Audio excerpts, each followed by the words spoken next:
नमस्कार, आप लोगों का द बिहार प्लस पर स्वागत है। बिहार की सियासत में बाहुबल के तड़के की परंपरा पुरानी है। सूबे में इसी साल के अंत तक विधानसभा चुनाव होने हैं और चुनावी साल में चर्चा बाहुबलियों की भी होने लगी है। कुछ बाहुबली खुद भी सियासत में सक्रिय हैं तो कुछ अपने परिवार वालों के जरिए सियासी वजूद बनाए हुए हैं। कुछ बाहुबलियों की विरासत पर उनके परिवार के सदस्य खुद को मौजू बनाए रखने, सियासत में स्थापित करने की जद्दोजहद में हैं।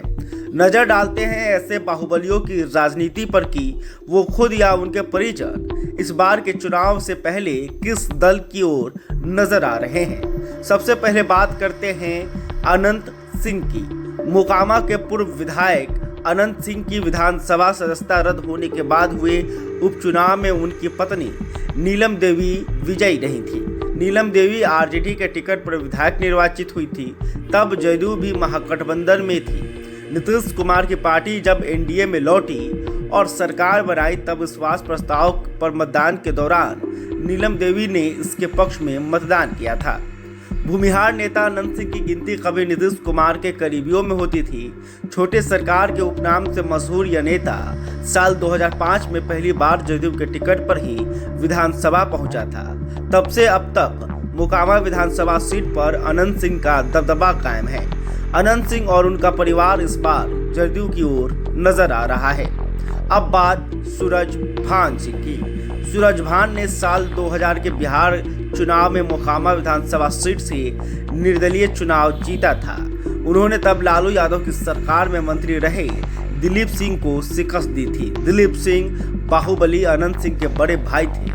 सूरजभान 2004 में रामविलास पासवान की अगुवाई वाले एलजेपी के टिकट पर मुंगेर से सांसद बने।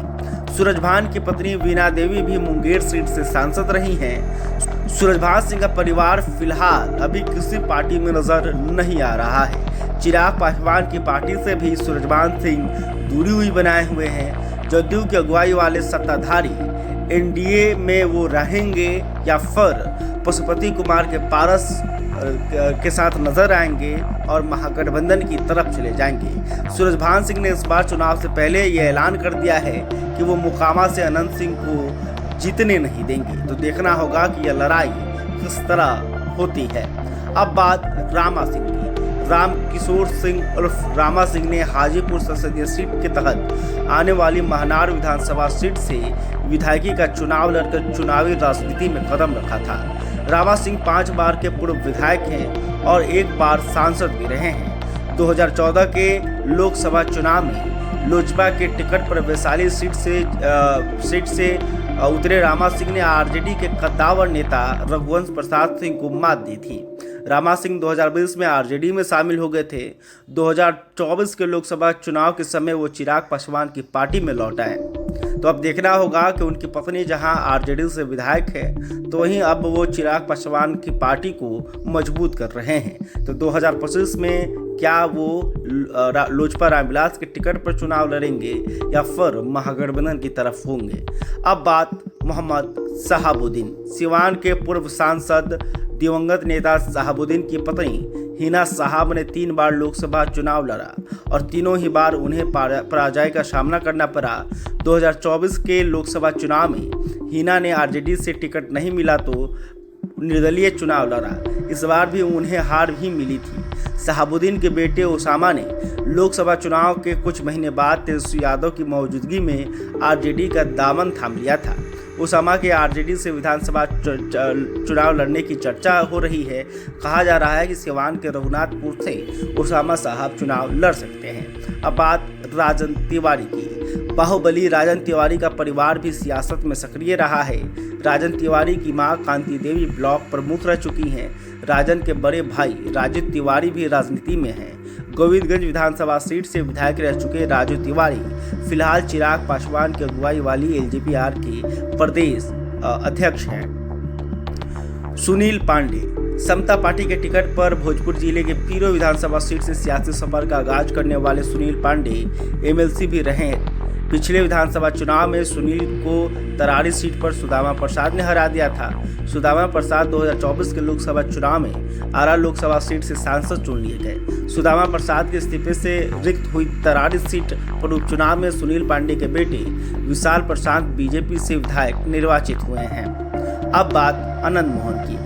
आनंद मोहन की पत्नी लवली आनंद जदयू से सांसद हैं, तो वहीं उनके बेटे चेतन आनंद भी राजनीति में सक्रिय हैं। चेतन आनंद 2020 के बिहार चुनाव में आरजेडी के टिकट पर विधायक बने हुए थे। चेतन आनंद का नाम भी आरजेडी के उन विधायकों में शामिल है जिन्होंने जदयू के महागठबंधन से एग्जिट करने के बाद नीतीश सरकार की ओर से लाए गए अविश्वास प्रस्ताव के समर्थन में मतदान किया था।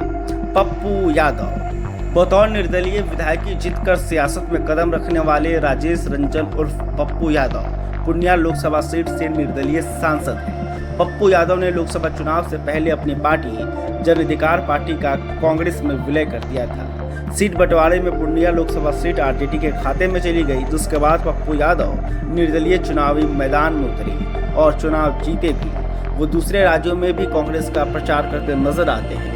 उनकी पत्नी रंजित रंजन भी कांग्रेस से राज्यसभा सांसद हैं। पप्पू यादव और उनका परिवार इस बार कांग्रेस के साथ नजर आ रहा है। अब बात प्रभुनाथ सिंह की। आरजेडी के पूर्व सांसद प्रभुनाथ सिंह के बेटे रणधीर सिंह भी राजनीति में हैं और विधायक रहे हैं। पिछले विधानसभा चुनाव में प्रभुनाथ सिंह के बेटे रणधीर सिंह ने छपरा और भतीजे सुधीर सिंह ने तरैया सीट से चुनाव लड़ा था। दोनों को ही हार का सामना करना पड़ा था। उनके भाई केदारनाथ सिंह बनियापुर सीट से लगातार 3 बार के विधायक हैं। रणधीर सिंह ने लोकसभा चुनाव के समय आरजेडी छोड़ जदयू का दामन थाम लिया। वो फिलहाल जदयू के प्रदेश महासचिव हैं। तो रणधीर सिंह को लेकर चर्चा है कि वो जदयू के टिकट से माझी विधानसभा क्षेत्र से चुनाव लड़ सकते हैं। तो ये इन तमाम बाहुबलियों की कहानी रही जो इस विधानसभा चुनाव में किस पार्टी की ओर जा रहे हैं। खैर, अभी तक आपने हमारे चैनल को सब्सक्राइब नहीं तुरंत करें। इस खबर को लेकर आप क्या सोचते हैं कमेंट करके बताइएगा। वीडियो फेसबुक पर देख रहे हैं तो हमारे पेज को भी लाइक करें। बहुत बहुत धन्यवाद।